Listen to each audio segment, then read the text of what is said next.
দর্শক, আপনারা যদি পদ্মা পাড়ে ঘুরতে আসেন তো প্রচুর প্রচুর মেয়ে দেখতে পাবেন। আর মেয়ে দেখতে পেয়ে যদি মনে করেন যে কোনো মেয়েকে পটাবেন, এসে পাম্পট্টি মারা শুরু করে দিবেন।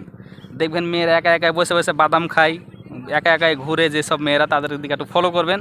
ফলো করার পথ আছে যে কথা বলবেন, হাই কেমন আছেন, এই আছেন সে আছেন, আপনাকে আমি কোনো কিছুতে হেল্প করতে পারি কিনা, এসব কথা টথা বলে তাকে ফুচকা খাওয়াবেন।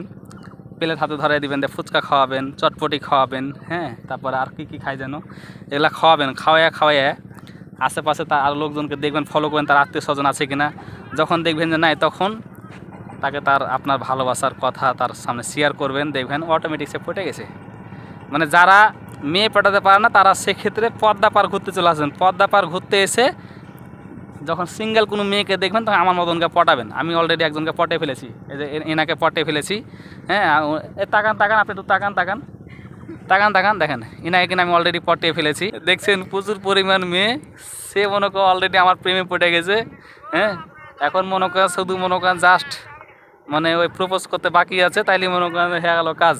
তা আমি দেখছি আরও এত সুন্দরী সুন্দরী মেয়ে পাওয়া যায় কিনা, পটানো যায় কিনা। আপনি আবার রাগ করিয়েন না কিন্তু। হ্যাঁ, আপনি পটেছেন ভালো কথা, আরও যদি এরকম 2-3টা একসাথে পটাইতে পাই তাহলে যেটা ভালো লাগবে সেটা নিয়ে চলে যাবো। লাস্টে আবার এই থাকবে কিনা, লাস্টে হয়তো চলে যাচ্ছে না কেন। ওই শুনে আপনি আবার রাগ পেয়ে চলে যাচ্ছেন নাকি?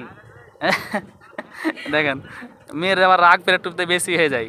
আর মেয়েরাকে পটানোর কোনো ব্যাপার না, খুব সহজ পটানো। খালি চটপটি খাওয়াবেন, ফুচকা খাওয়াবেন। হ্যাঁ, ওই যে পোকামাকড় হয়ে থাকে চটপটি ফুচকার ভিতরে, রাস্তার ঘাটে যেগুলো বিক্রি করে, এগুলো একটু কিনে কিনে খাওয়াই দেবেন, পটে যাবে। মানে এগুলা পাগল এরা।